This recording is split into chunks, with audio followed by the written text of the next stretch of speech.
The vast emptiness of space was ironically the last place Captain Eliana Reyes expected to find herself trapped. She had signed up for exploration, for encountering the unknown across the galaxy, but nothing had prepared her for the crash on a remote aquatic planet, hidden like a jewel in the uncharted systems of the Verlix Nebula. Eliana's ship, the Odyssey, was a sleek vessel designed for speed and reconnaissance, not for resilience. When the asteroid storm hit unexpectedly, she was navigating solo, relying on her instincts and the ship's advanced navigation systems. The impacts were harsh, relentless. Metal groaned under the cosmic onslaught, and sparks danced like fireflies in the ship's dim cockpit. With her heart racing, Eliana attempted to stabilize the Odyssey, her hands moving with practiced urgency over the controls. However, the damage was too severe. The ship's hull integrity failed. Alarms blared their last desperate warnings, and all Eliana could see before everything turned black was the rush of a blue-green planet expanding rapidly in the forward viewport. She awoke to the gentle lap of water against metal and the faint, rhythmic pulse of an alien ocean. The Odyssey had crash-landed in what appeared to be an expansive ocean, ringed by distant strips of land that teased the horizons. The cockpit was partially submerged, the rear of the ship thankfully holding out above the waterline. With effort, she unstrapped herself from the seat, wincing as pain shot through her arm, a likely sprain. Outside, the water stretched endless and serene, a stark contrast to the chaotic storm of asteroids that had brought her here. Eliana quickly checked the ship's emergency systems. Life support was stable for now, but the communications array was a mess of fried circuits and hopeless static. She was alone, truly alone. For days, Eliana survived on emergency rations and rainwater, her hope dwindling as quickly as her supplies. She tried to repair the communications array, but with each passing day, the task seemed more futile. The Odyssey was not going to fly again anytime soon, and no one knew to look for her here. On the fifth day, she decided to explore. The ship had inflatable rafts for such contingencies, and armed with makeshift tools and supplies, Eliana set off toward the nearest landmass. The journey was grueling, the sun a relentless observer overhead.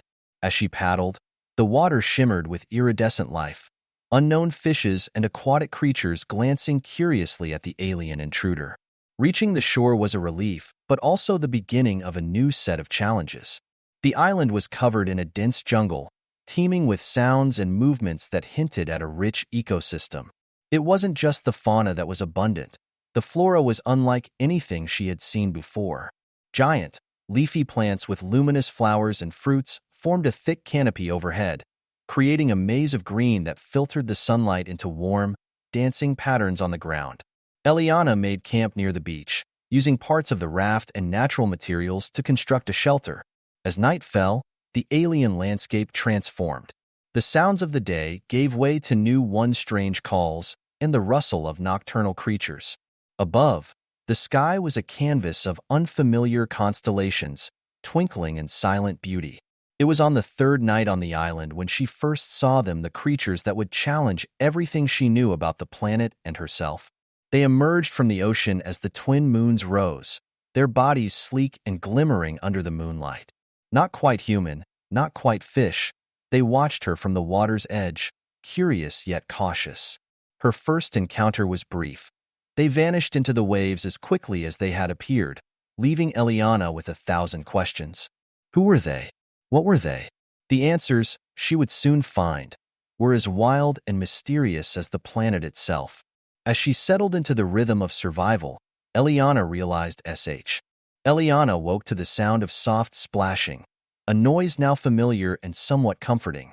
The island's early morning air was filled with the sweet scent of those luminous flowers she had begun to recognize as Soricana ivoris, a bioluminescent plant that seemed to thrive in the alien soil.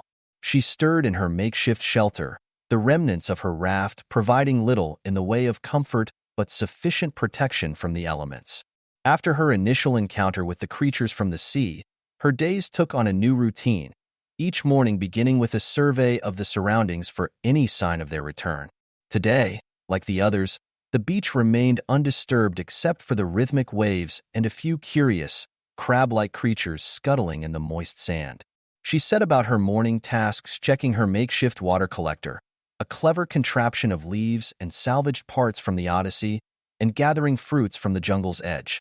The fruits were tangy, with a sharp zest that reminded her of citrus, though their flesh was a vibrant blue, their juice staining her hands like ink. As she ate, she surveyed the horizon, her eyes scanning for any hint of rescue. The clear sky merged seamlessly into the sea at a distant point, mocking her with its vast, unreachable emptiness.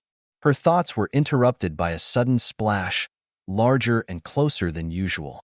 Heart racing, she approached the shore, a makeshift spear in hand, a precaution learned from past experiences on less friendly worlds.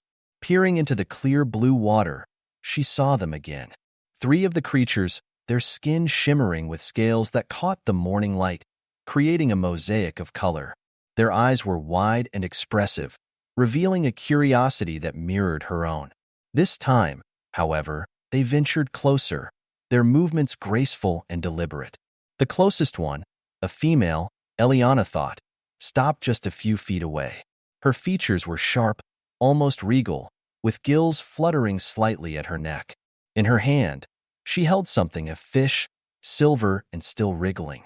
With a gentle toss, she threw it onto the sand at Eliana's feet. The gesture was clear, even without words. Food, an offering.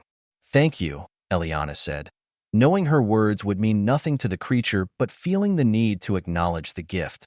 The creature tilted her head, a seemingly universal gesture of recognition, and dove back into the water, her companions following. Days turned into weeks, and these exchanges grew more frequent. Eliana learned that the creatures were as intelligent as they were enigmatic. She named the one who first offered food Mara, after the sea goddesses of old Earth myths. Mara seemed to recognize her name, responding when called, and showed Eliana how to catch the swift, silver fish that were abundant in the shallows. Eliana, in turn, shared pieces of her world, the broken technology of the Odyssey, the music stored on her damaged communicator, even the simple joy of drawing in the sand.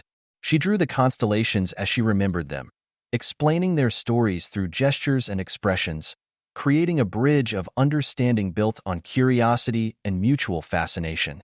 This exchange of knowledge and culture slowly turned into an alliance, as Mara introduced Eliana to more of her kind. They called themselves the Nautili, a people of the ocean who had mastered its secrets but remained hidden from the sky and stars above. They were a matriarchal society, living in harmony with the planet's rhythms, understanding its ecosystems in ways Eliana could only begin to comprehend.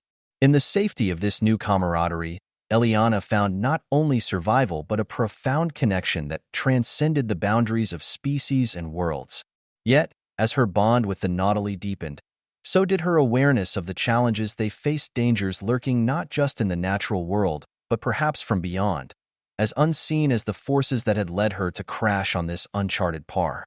Eliana's integration into the Nautili community brought new revelations each day about the planet and its inhabitants. She learned their language, a series of melodious tones and physical gestures, complex yet beautiful, and found herself more attuned to the subtle nuances of their communication. The Nautili had an intricate relationship with their environment, one that was both respectful and symbiotic. Mara, who had become more of a friend than a mere contact, invited Eliana to experience part of their world that few outsiders, if any, had ever seen. They embarked on a dive into the deeper waters, a place where light from the surface struggled to reach.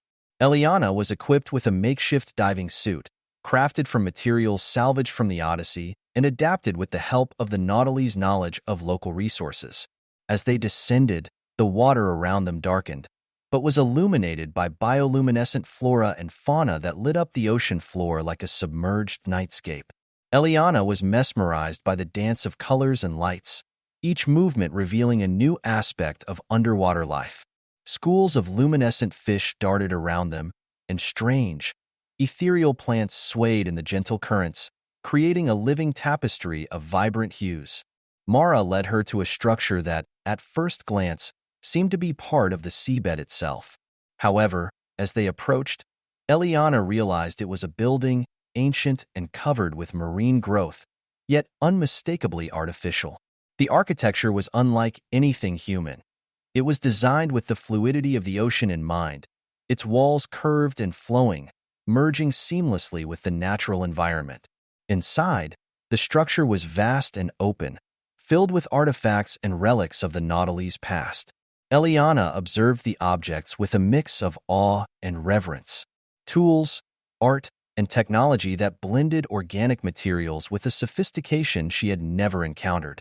Mara explained that this was a place of history, a repository of their culture's achievements and tragedies. As they moved through the halls, Mara shared stories of their ancestors, how they had adapted to underwater life, surviving and thriving through a deep understanding of ecology and biology. They had faced challenges, from shifts in ocean currents to invasive species and even changes in their planet's climate. Yet, they had endured, using their advanced knowledge to maintain the delicate balance of their ecosystem. One chamber contained a series of murals depicting a great upheaval, a time when the oceans had risen and many species had faced extinction. The Nautili had intervened, using their technologies to stabilize ecosystems and rescue numerous species from oblivion. Eliana was struck by the parallels to Earth's own environmental crises, her mind racing with the possibilities of what human and Nautili collaboration could achieve. Their visit culminated in a chamber with a large, transparent dome that provided a panoramic view of the ocean depths. Here, Mara pointed out a distant, shadowy figure in the water, larger than any creature Eliana had seen before. It was a leviathus, a creature of legend in Nautili folklore, a guardian of the deep that was rarely seen but often spoken of with a mix of fear and respect. Mara explained that the leviathus played a crucial role in the health of the ocean, its movements helping to circulate nutrients and its existence a barometer of the ecological balance. This revelation underscored the interconnectedness of life here. Every creature, every plant, every microorganism played a part in the sustained health of their world. Returning to the surface, Eliana felt a profound shift in her understanding of the planet. The Nautili were not just surviving. They were stewards of their environment, guardians of a balance that was delicate yet resilient. Her respect for Mara and her people deepened, and she realized that her arrival on this planet was no longer just about survival or rescue.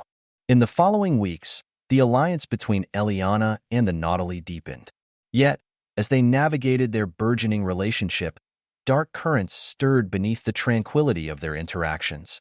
A faction among the Nautili, skeptical of Eliana and what her presence symbolized, began to voice concerns.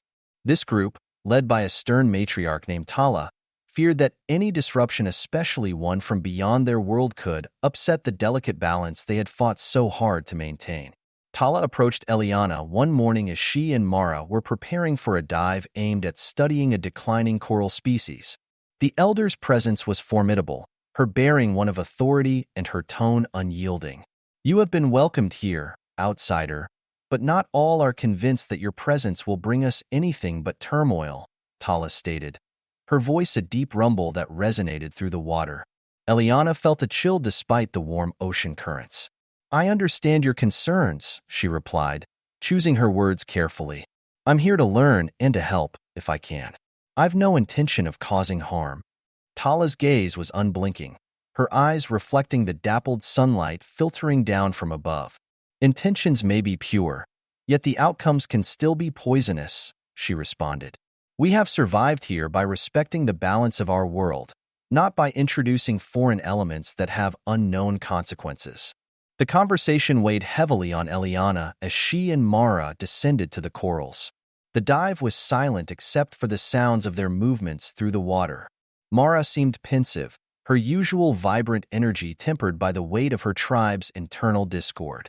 As they worked, documenting and sampling the coral, Eliana couldn't shake the feeling of being watched. Glancing around, she caught sight of several Nautili in the distance, their figures almost indistinguishable from the blue of the deep sea. They were observers, sent by Tala no doubt, to ensure that Eliana's interactions caused no harm. The data they collected was troubling. The coral was indeed in decline, its vibrant colors fading to ghostly whites and grays. Mara explained that this type of coral was vital to the ecosystem, providing habitat for numerous species, some of which were crucial to the health of the ocean. The decline could have cascading effects, potentially devastating large swaths of their underwater world. The urgency of the situation prompted Eliana to propose a solution, one that utilized a combination of nautily biological knowledge and human technology from the Odyssey. She outlined a plan to Mara, involving the use of non-invasive probes to monitor the water quality and temperature around the coral, coupled with a selective breeding program to enhance resilience. Mara was intrigued, but cautious. This plan, it is something new, something we have not tried before, she admitted. It could work, but convincing the council, especially Tala, will not be easy. The debate over Eliana's proposal was intense. Gathered in the council's chamber, a natural amphitheater carved from coral and stone, the Nautilus leaders deliberated. Eliana, permitted to speak, shared her experiences from Earth, where human intervention had both harmed and healed, drawing parallels to the current crisis. Tala remained resolute, her skepticism a palpable force in the chamber.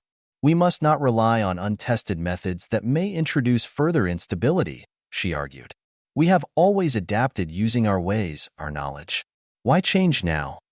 The council was divided, the decision hanging like a suspended droplet in the cavernous space. It was Mara who finally swayed the assembly.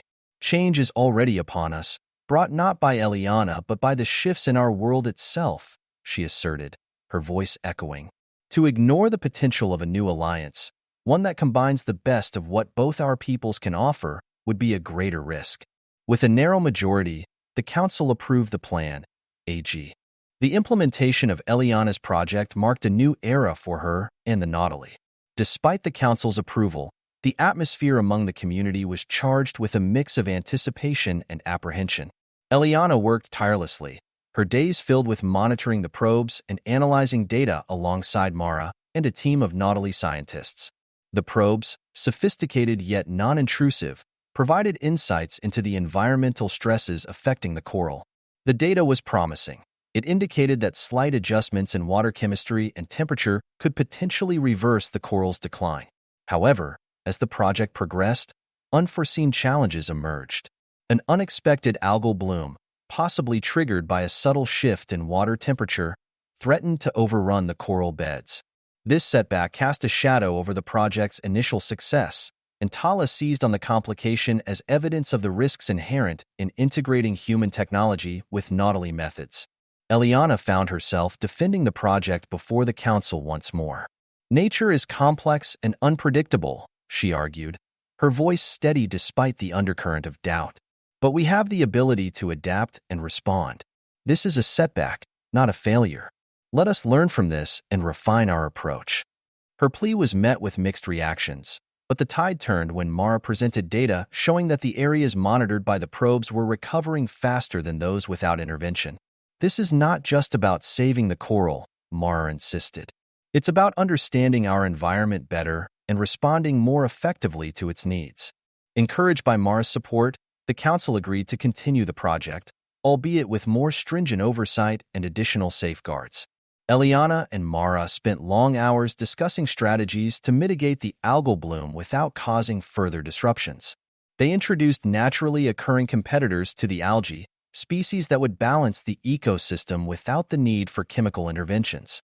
As the weeks turned into months, the coral began to show signs of recovery. The colors of life-brilliant blues, radiant reds, and gleaming greens slowly returned to the coral structures. Fish and other marine life, which had once avoided the area, now swarmed around the rejuvenated coral beds, a testament to the ecosystem's resilience. The success of the coral project brought Eliana and the Nautilus closer.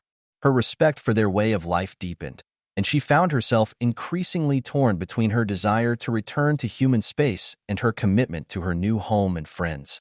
The Nautilus, for their part, began to view her not as an outsider but as a true ally, a bridge between worlds. One evening, as the twin moons cast a silvery glow over the tranquil sea, Eliana and Mara stood on the beach, looking out over the water. The ocean was calm, reflecting the stars of an alien sky. "We have learned much from each other," Mara said, her voice mixing with the gentle wash of the waves. "You have shown us that change can be good, that it can bring new life and new understanding." Eliana nodded, her eyes on the horizon where the sky met the sea. And I've learned that home isn't just a place, she replied. It's where you make a difference, where you find your heart. As they stood together, the future uncertain but full of potential, Eliana realized that her crash landing on this watery world wasn't a misfortune but a gift, a chance to grow, to help, and to be part of something greater than herself. The shadows of doubt had lifted, replaced by the light of understanding and the warmth of newfound kinship. The ocean whispered around them, a timeless song of waves and wind, carrying stories of the deep and the promise of tomorrow. In this moment, between the shadows and the light, Eliana found her purpose, not just as a survivor or a visitor, but as a guardian of this alien paradise, forever woven into the fabric of its destiny.